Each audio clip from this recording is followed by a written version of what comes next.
Once you realize what you are good at, I actually believe that it can be applied anywhere. But there's a caveat to it. You have to be willing to humble yourself to start over. 2 years ago, I ran for city council. I'm gonna do everything that the other people running are gonna do plus more. So one of those things was door knocking. And I remember the car drove by, stopped, reversed, window down. Mikey Taylor, you're knocking on doors? You are way too famous and way too successful to be knocking on doors. If I thought that way, I would never get elected.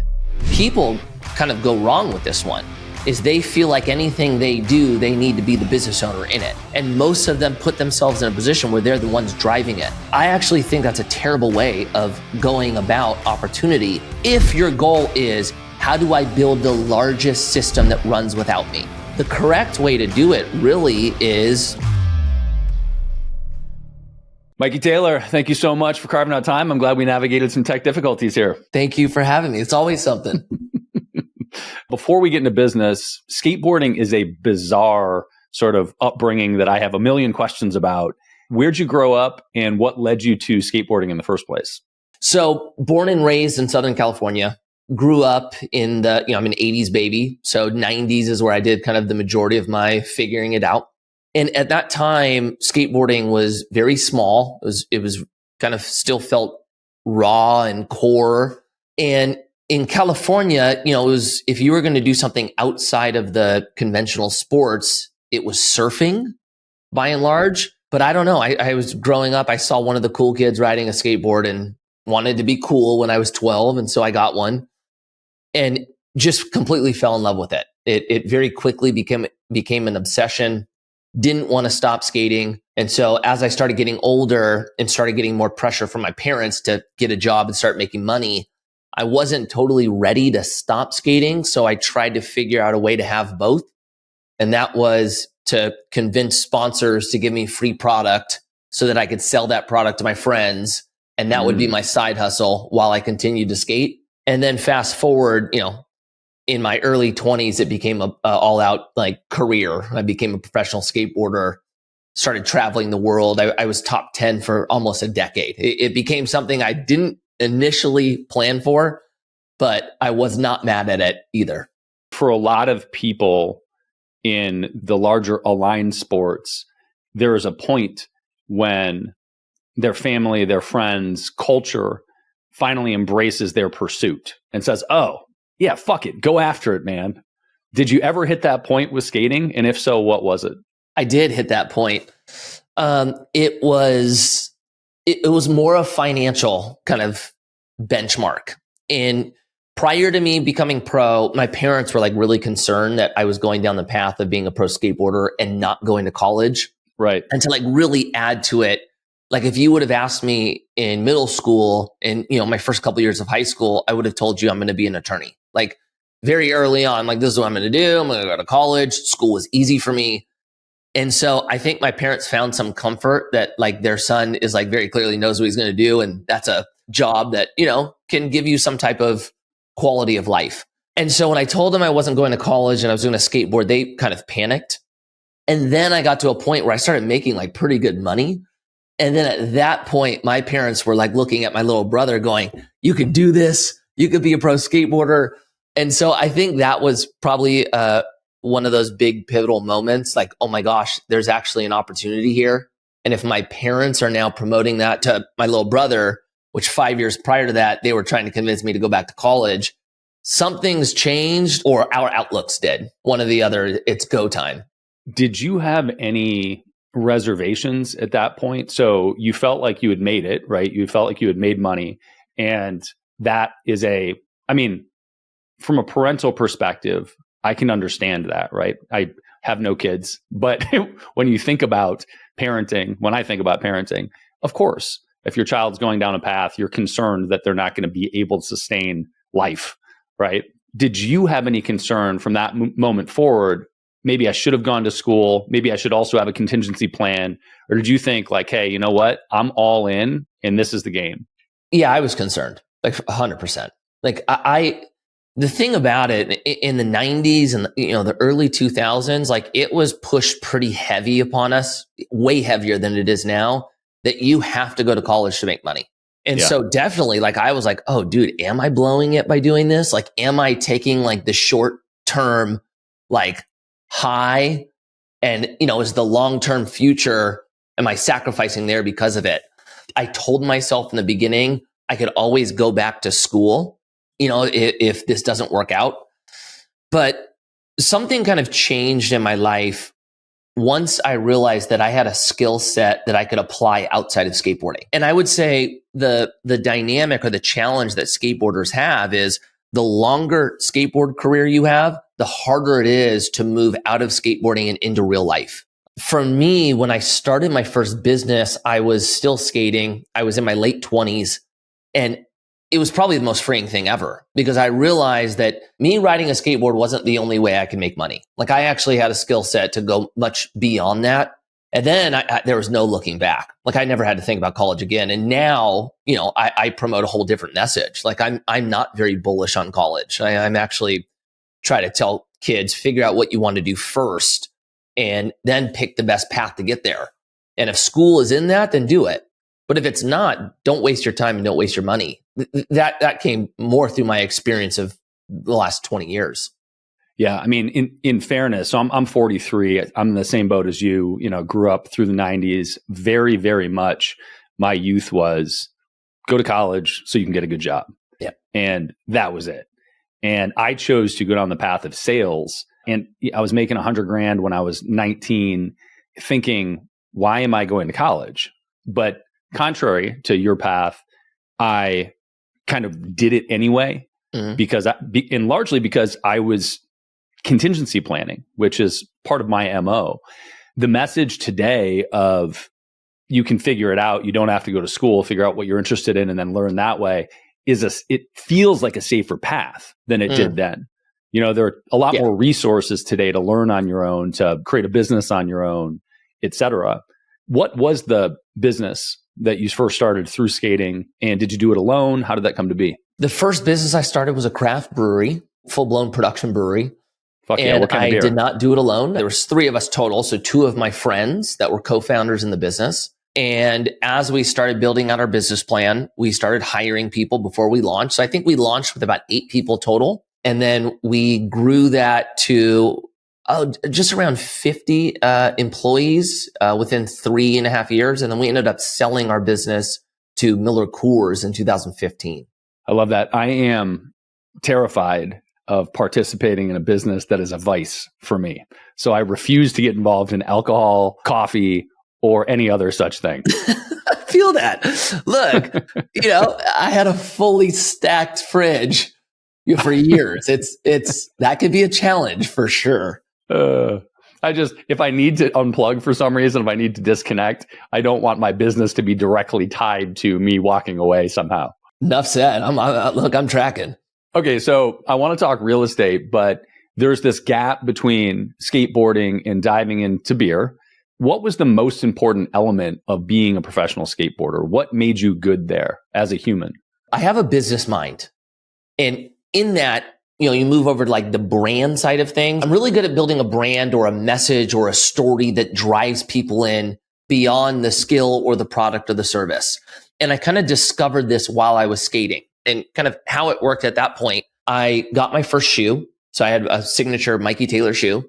And in that, I started working with the designers to, build out what my shoe was going to look like. Once it got to the point of us having something to, hit the stores, then we had to go into marketing.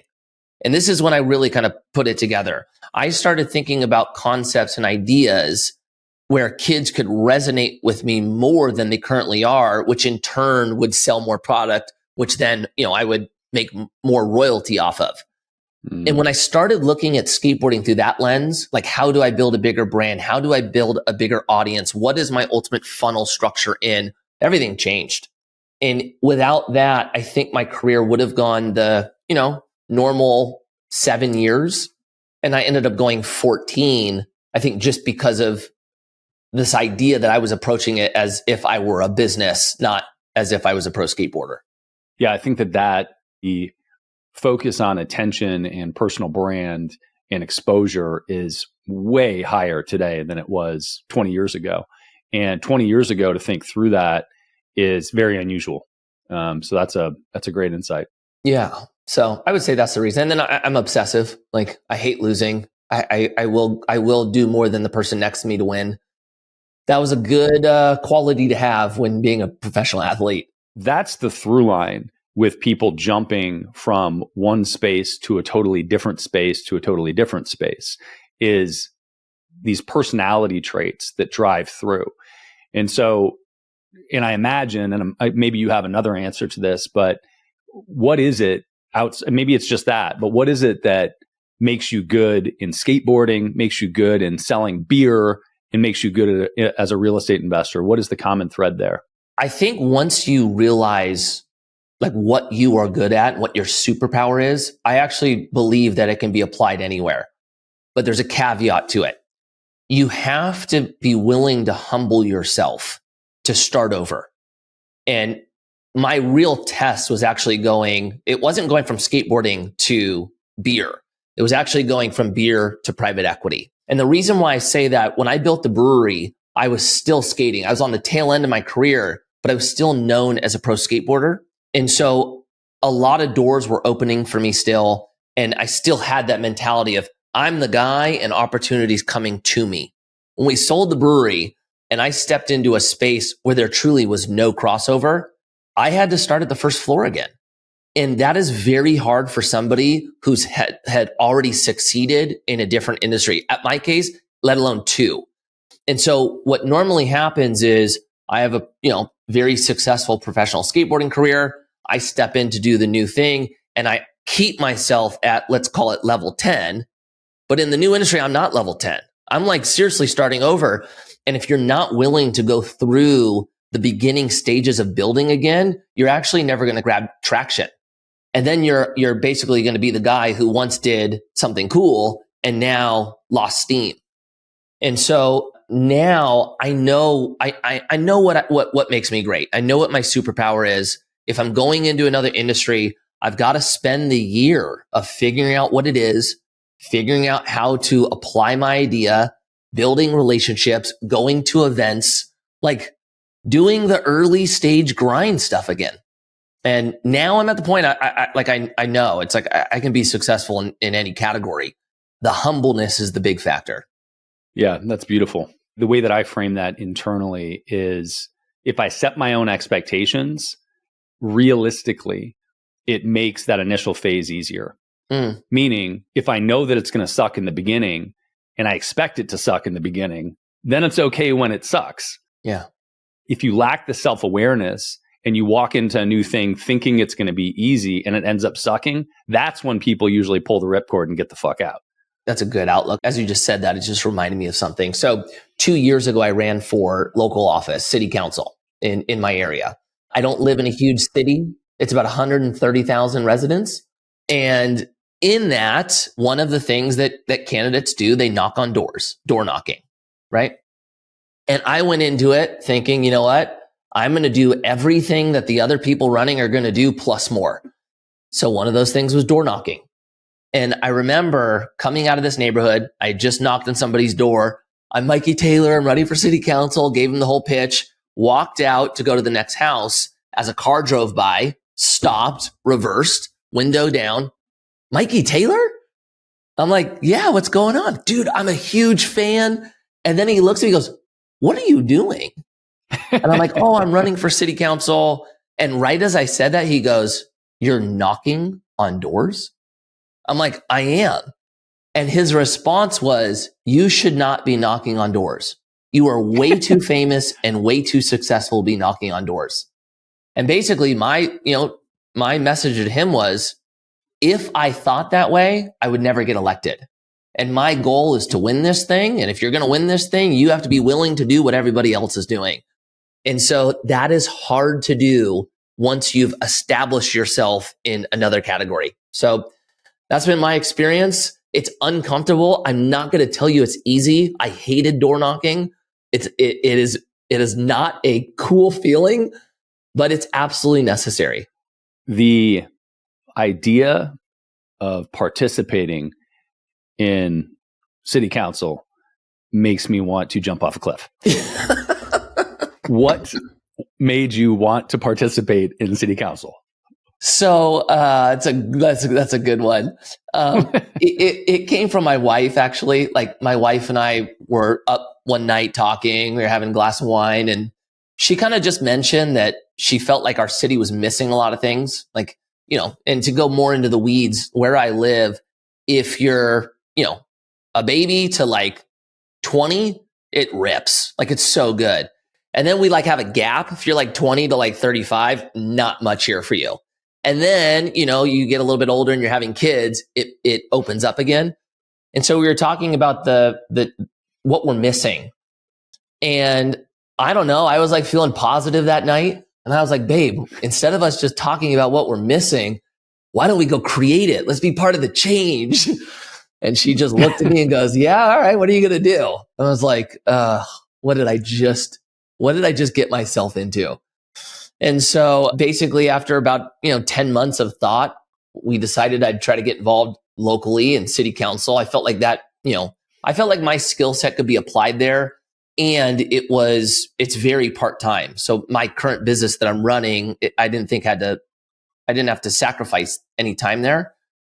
And so I ran, I ended up winning, and, I'm about to finish out my second year of a 4-year term. Love that. Well, I am very grateful that there are people like you willing to do that so that other people aren't filling those seats. Yeah. Look, we can have a whole long conversation about how the incentive structure is not there for normal good people to get involved. That'll be a podcast on its own. I look at city government, or you can go up the ranks, right? Very similarly to an HOA. And this will be our bridge to real estate here. I feel like HOAs are full of 90% are people that have no business running anything, but don't have anything else going on in life and need some sense of meaning and power. And then 10% people that are way too fucking busy to be doing yet another thing, but cannot let themselves sit with these 90% making decisions for the community that they live in. I didn't say it. You said it. So this is onto your real estate chapter. So one of the things that I found interesting through our conversation so far is you have self-identified as getting into private equity, not getting into real estate. Do you look at those two things differently? And do you see the private equity position as versatile, where it could be real estate or it could be any other thing? How do you view those two things? I didn't get into real estate when I started this company. I was already investing in real estate. There's a difference between you being a real estate investor and you building a business in real estate or real estate investing. And so the company that I built, and why we say it's a private equity real estate firm, we raise money from investors who want to invest in apartments or want to invest in storage units without doing any of the work. So my firm comes in and we will, find the opportunity. A lot of times we're building. So we'll, get it through maybe entitlements or permits. We'll scrape it, manage construction, lease it up. All of those activities, my firm does. And then in that, we get to participate in what's called a profit split or a profit share. And that's kind of more in line with just the private equity dynamic. In private equity, there's multiple different things you can invest in. There's business, you can be in tech, be in real estate, but the idea is all the same. You're the firm that does the work, you pay a percentage to your LPs, and you capture some of the profit as a GP. So what brought you into private equity in the first place? When I sold the brewery, there was an element of it that I really enjoyed, which was having to have a business plan, having to raise money, and then we got to see the investment go full cycle, meaning we sold it and then we got to pay our investors a return. I really liked that whole process. And so for my next business, I was trying to figure out a way to have both. Like, I really like building business. Like, I love the entrepreneurial side of like an idea and having to bring that idea into reality and the team you have to build to actually manage it correctly. Plus, I like having investors, like, being able to put money in people's hands is a pretty cool feeling. And so I was trying to figure out what I wanted to do to have both of those. And kind of where I landed was, when I looked at my portfolio, I was very confident in the investments I was making in real estate. The stuff I was investing in storage, I felt very confident in. I was investing in a lending portfolio, felt very confident in that. Then even like what I was investing in the stock market, right? And that's not to say like the stock market, especially when you're investing in funds, is ultra risky. But me personally, I was way more comfortable in real estate than I was the stock market. And so I kind of wanted to bring to market an investment that I felt was stable and could be there for the people that I was going to bring into my company. And so I originally landed on multifamily. I wanted to start building out, apartment portfolios. And then tied to it, I wanted there to be an educational component to our business. Like I was given great guidance by a mentor at an early age, and I felt like it put me levels ahead of my peers. And so I wanted people who followed our business to feel like even if they weren't investing yet, they were capturing a bunch of knowledge and a bunch of tools that would get them to a point of being able to invest in the future, whether that was by themselves or investing with others and actually having the tools to do the correct due diligence on the groups they were investing in.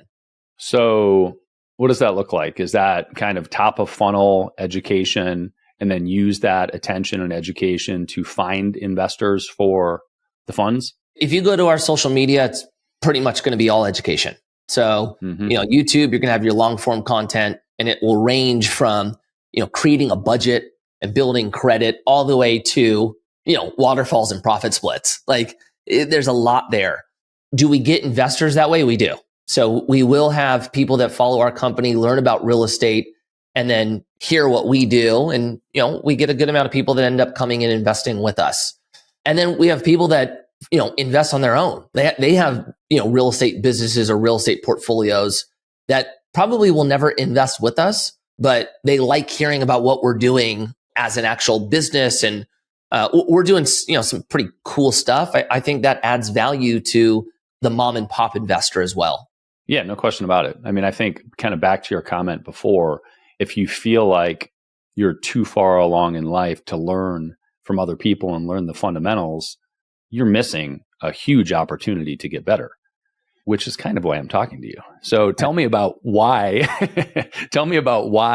you pick the asset classes that you pick. Okay. So prior to that, I was pretty heavy in storage. I love storage. I loved it back then. I still love it today because of the performance of it, right? Like storage they cash flow well, they appreciate, they perform very well during recessions, but they're a little bit boring. Like it's a boring business model. It's very boring. It's very boring. It's, a bunch of garages. Yeah. And so just for anybody that doesn't know, we're talking about self-storage units. Right? Correct. Yeah. So basically, like, go more into the weeds. What we do, we buy big box retail that goes vacant. So your Kmart's or your Bed Bath and Beyonds. And then we basically leave the shell and fill the inside with, anywhere from 1,000 to 1,500 storage units. Super boring. It's been a phenomenal investment for me. But when, it was my turn to, build a business, like I am a purpose driven founder. Like I have to be excited about it for me to put myself in a position to succeed. If you just told me like, hey, Mikey, there's a big opportunity with men's, hair product, go take it and run with it, I'm going to fail. 10 out of 10, I'm going to fail because I just don't care about it. And so when I started, there was an element that I want to be able to use some of my creative, what I think is creative skill set. And, with apartments, and this goes all the way down to single family. When you think about it, like somebody's home, like where they live, this is the ultimate experience. Like talk about a client experience. Like this is the one that matters.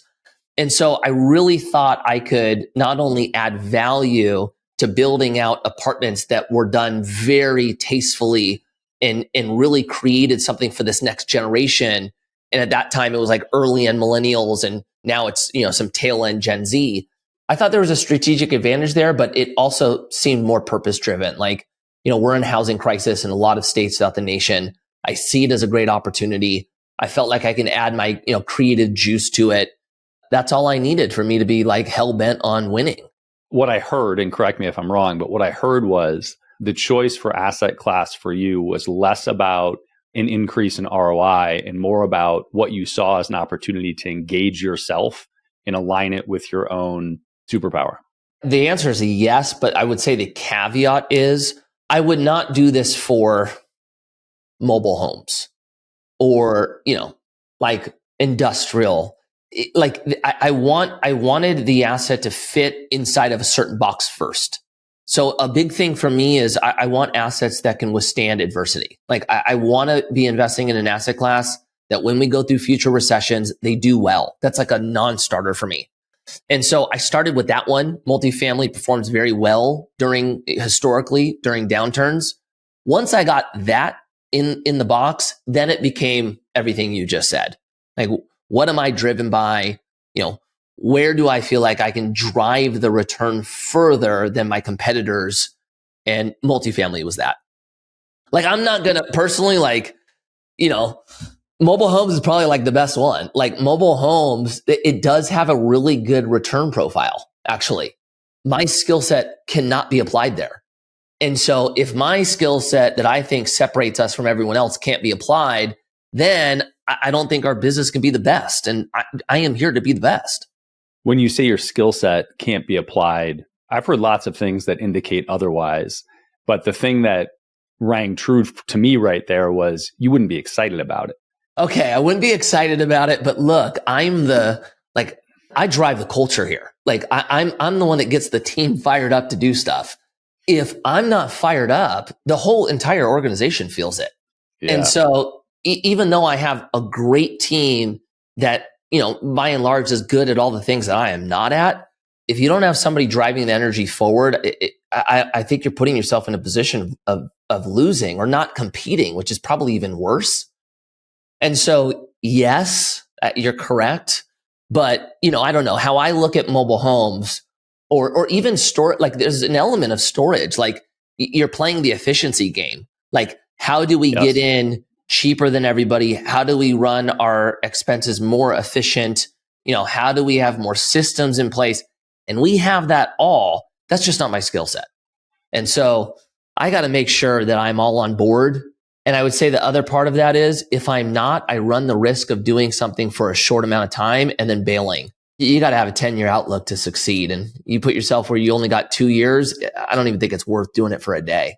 Yeah, well, we're very aligned there. I have a very, very close friend, Justin Donald, who I have had on the podcast, who's big in mobile homes.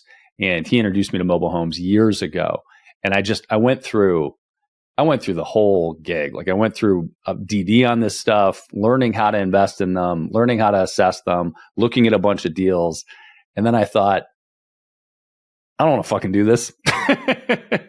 It just isn't the category that excites me. And very similar to you, there's something about the aesthetics and how real estate is being used that is exciting to me. And so when you talk about multifamily and the people that are living in the multifamily and creating the community and environment, that excites me personally. It excites me most if I'm also participating in that area, but that's a different conversation. 100%. Are we Justin Donald, lifestyle investor, Justin Donald? You got it. Yeah. Yeah. I spoke to him yesterday. That's cool. Oh, did you really? Yeah, I did. Oh, that's wild. That's wild. Yeah. He's a very, very good longtime friend. Oh, epic. One of the things that I've talked to him about is 95% of my investments are things that I do personally and I drive, and I'm not interested in participating in a fund. Most of that is because I might have a control issue. But what is it that you like about investing through this vehicle, in this case, your private equity, versus you going out and doing the investments independently? And said another way, I guess 2 questions, but why would somebody invest in the fund versus going out and doing it themselves? There's 2 questions there, and they both have different answers. I'll answer the first one, why I chose to build this company versus just building out my own personal real estate portfolio. When I started coming up with the idea of wanting to do this, I started reaching out to people that I knew that had already built either businesses or large real estate portfolios themselves. And I had a family friend who owned, north of like 2,000 units, all, his own personal portfolio. To this day, I mean, dude, the thing's got to be worth $500 million, right? And I'm running him by this idea I'm having, which is starting a business. His advice was, why would you start a business? You can go do all this on your own. Like, don't start the business. You don't have employees, payroll, investors. And for him, that was the right path. For me personally, it would have been too boring only because I like building business. Like, that is a big element that drives me. The idea, the having to figure it out. You have limited cash, and how do you grow with limited cash when you need more people to come on and help? I love that process. So I felt like I would be bored if I didn't do that. And two, I felt like I wouldn't be using my skills to really kind of, hone in on them and build something with like a God-given talent. I felt like I'd be wasting that if not. So for me, this was the right path. Now, when it comes to like the individual, for you, the correct answer for you is you will, maybe just not right now, right? So like most entrepreneurs, invest in a fund, just diversifying out of you driving your entire net worth, right? Like, right. And it's a normal profile for an entrepreneur. An entrepreneur builds stuff, right? And they like control. I'm not going to tell you I don't. I do as well. And so in that, you see the majority of their net worth inside the opportunity that they're building, right? Mm-hmm. You will get to a point where you will actually want to start creating vehicles to where you have the choice to continue doing this or not. And you will never have that choice if you don't delegate with your business and build a business that runs without you, or build investments that are generating wealth, appreciation, and cash flow without your time sacrifice. You are only able to do that passively. And so, for entrepreneurs, it's usually just a time scenario. Usually when they exit a business or the business is generating so much cash flow, they'll start diversifying. That's usually what we see. I agree with you on all fronts there. I have you can't see it, but I have a giant thing on my wall that says focus. Yeah. And that very much speaks to that. Now, I will say people operate differently. So there are people that through their path spin up new businesses to execute different things. So, for example, a real estate investment brokerage that then spins up a mortgage company, that then spins up a title company, right? It's et cetera, as opposed to investing in one. But it's a completely different, you still need drivers in all cases. And so I think the point that you're making is a very good one, which is if you're investing purely, somebody else is handling literally everything else, and you only have so much time. That's exactly it. Like, that kind of all goes back to Kiyosaki's cash flow quadrant, right? Like, what's the highest position you can be? It's investor, right? So where people kind of go wrong with this one is they feel like anything they do, they need to be the business owner in it, or they need to spin up the business. And most of them put themselves in a position where they're the ones driving it, right? You see all these side hustles and all these entities. I actually think that's a terrible way of going about opportunity. If your goal is, how do I build the largest system that runs without me, right? The correct way to do it really is, well, I guess there's two options. One, if I'm going to create businesses, who's running them? I'm not, right? You have to have the drivers that are going to run the organizations, or you're just becoming a slave to multiple businesses instead of one. The other one is like, you got to be pretty real with yourself to know what you're good at and what you're bad at. It takes 10,000 hours to succeed at one given thing. And so, to your point, if you're a real estate investor in multifamily and somebody goes, let's go start a fintech company, is that really where your skill set should be applied? Or should you be maximizing the opportunity in front of you and that be the thing you're great at, and then go put dollars with somebody who's succeeding in the other industry? So I think there's a couple ways to do it. The big thing though, and you said it, and I had to learn this one and I'm still working through it at times. For entrepreneurs, we typically are control freaks, and control is going to be the one factor that limits how big you build something. And if you're an entrepreneur that ultimately wants to scale a business and or build a business that runs without you, you have to start working on letting go of control. It's absolutely impossible to do this without it. It's hard. I think it's worth it. That's inevitably something that all small business owners are confronted with, have to think about. And the perspective has to change routinely, because if you look at what is expected from leadership of a 10-person team versus a 50 versus 100 versus 1,000 versus 10,000 or 100,000 employees, necessarily the behaviors are different. And so your association to control versus delegation also have to be different. And I think looking at the investment side of it is obviously a very good parallel, but a good consistent lesson for me to go through. For sure. That's awesome. So let's talk about your specific company and how investments are structured for anybody that might be interested in it. The thesis to our business is really maximize upside and limit downside, right? We look for opportunities that have a very high probability of making good money, and we try to have a system that removes as many unexpected issues, or maybe the better way to say is prepare for as many unexpected issues as possible, so that we feel very confident that when things go wrong, we're still in a winning position. We do that through storage and multifamily. The storage strategy I told you about earlier. Multifamily right now, and here it goes into the contrarian thinking, we only invest in Southern California. California is a market that a lot of investors right now will not touch. I get a lot of blowback on social media that I do invest here. Most of the reasons why investors don't invest in California, I agree with. The regulation is through the roof. The politics, not great. It is not business friendly. The state markets that they're tenant friendly, I actually don't think they are. But anyway, they do a lot of things that disincentivize investors to put dollars here. The contrarian view that I see, all of those reasons that are driving investors out, they're also keeping my competition out for me. And it has also created the most extreme housing crisis our state has ever seen.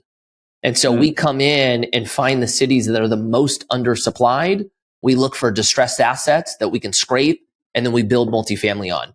So what we've seen in that is we know how to build in difficult markets. Because it's difficult, we don't see a lot of people competing with us. When we get a new apartment online, they lease up fast. We see rents continue to go up. When in a lot of these Midwest or Sunbelt markets, rents are going in the opposite direction.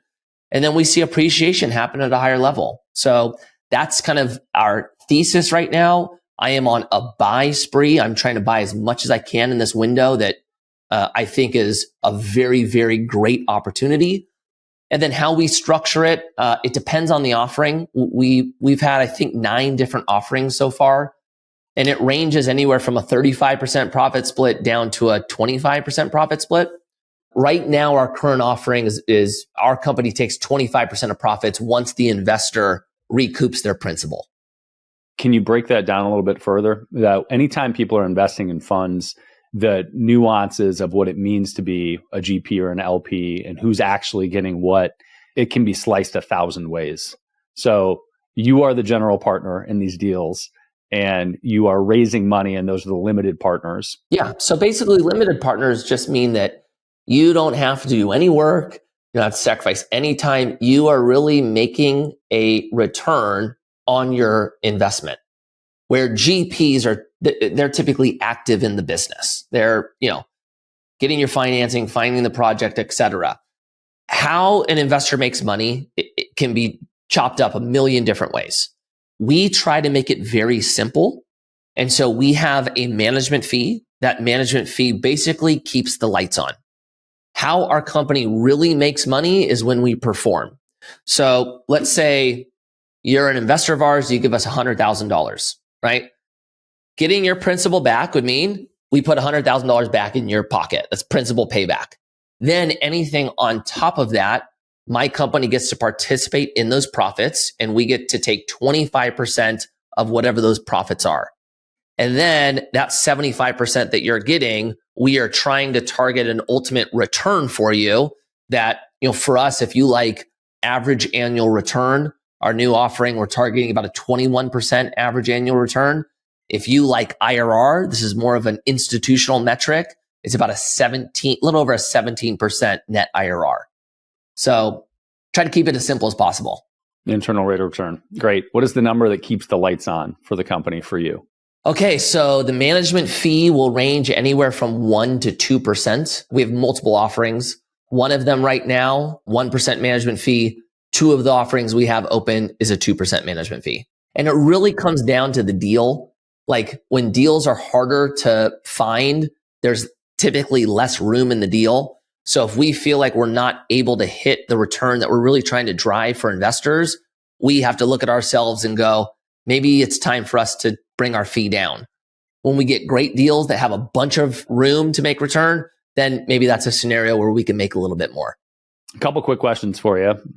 For a new real estate investor, what should a new real estate investor look out for or beware of? Okay.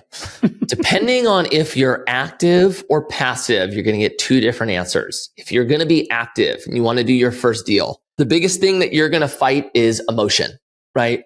You're going to get very excited about doing your first deal, and you will talk yourself into moving forward on a bad deal. You got to be careful with that. So what I would say is when you're doing your underwriting to move forward on a deal, and let's say you're looking at your targeted cash flow, or even takes that further. You're looking at your targeted income, your targeted expenses, your targeted NOI. You're looking at your exit caps. You're looking at all the factors that will show you if you have a good return or not.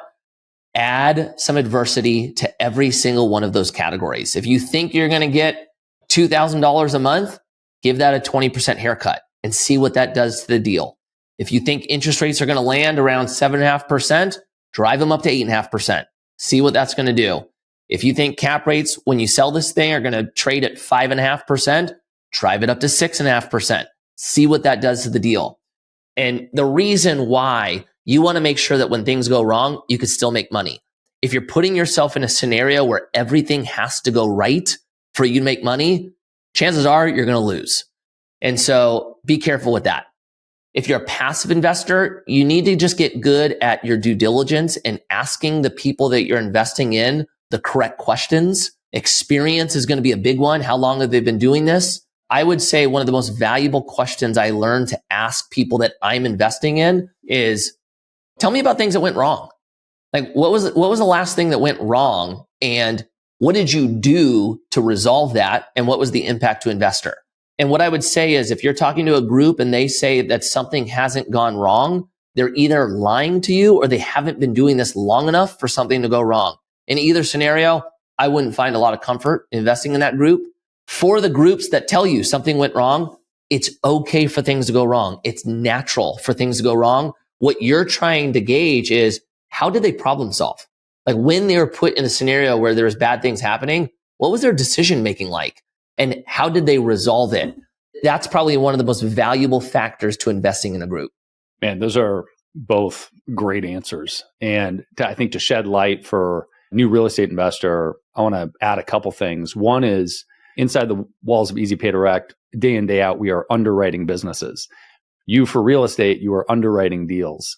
That word scares the shit out of new investors because they're like, I don't know what the fuck underwriting is. And I'm supposed to do underwriting? So said more simply, it's how you are assessing the deal, and you are looking just at the details of the deal. What can you sell it for later? What is the cash flow that you expect? If you're getting financing, what is the financing that you should be getting? And what if the interest rates go up on the financing? And the parallel to and that's if you're an active investor, the parallel to the passive investor question is, what questions are you asking the people that you are maybe investing into their fund? And the parallel between those two is either way, you're asking questions about the deal and trying to figure out kind of what the answers are around your assumptions. So you gave me a bunch of numbers just now for your fund, right? You want to take 25%. You want to have a 1 or 2% management fee. Then I would have to ask you questions to understand further what your firm is about, how it operates. And you gave me a great breakdown. But I think your guidance there was really cool, which is ask about a failure and ask about how they handle failures, which ironically, or maybe not so much, is also at the core of getting to know new employees and going through the interview process is how do you handle adversity? What is the worst case scenario? Who are you as a human, right? What are your core values and character that cause you to behave the way that you do? That's good. And that's correct. How old is too old for skateboarding? In general, like you start getting like in late 50s, it starts getting pretty tough. Tony Hawk's still doing, 900s in his early 50s. That's crazy. Competing wise, it gets hard to compete north of 30. And your 20s is really your prime. And then in 30s, you can still be a pro skateboarder. It's just hard to keep up with the kids. What do you wish that 20-year-old Mikey knew that you know now? Rifling off 3, 20-year-old self, I would have tried to convince myself to start looking at my goals and achievements on a longer time horizon, more legacy building, even at an early age. What am I going to look like 10 years from now, 20 years from now, et cetera? Instead of being so focused on am I making improvements tomorrow? That would have been 1. 2, I probably would have tried to tell myself at an early age not to get praise from others, to actually find value in myself from a strong source, as opposed to trying to make people who I don't even know and will ever know like me. That would have been a big one for my personality. And then I would say the last one would be, I think I would have tried to answer the question at an earlier age. Why am I here? What is the whole point of me being on this planet? And probably learning more about purpose early so that I could have put myself in a position of actually moving forward in alignment with why I'm here. That could have been pretty powerful as a 20-year-old. And then maybe last, buy Bitcoin. I don't know.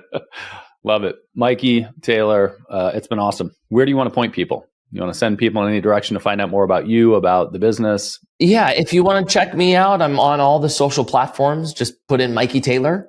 Shoot me a message. I'd love to connect with you. And then for our business, it's called Commune Capital. You can find us on all the platforms as well, or our website is communecapital.com. Awesome. Mikey, thanks so much, man. Thanks for having me.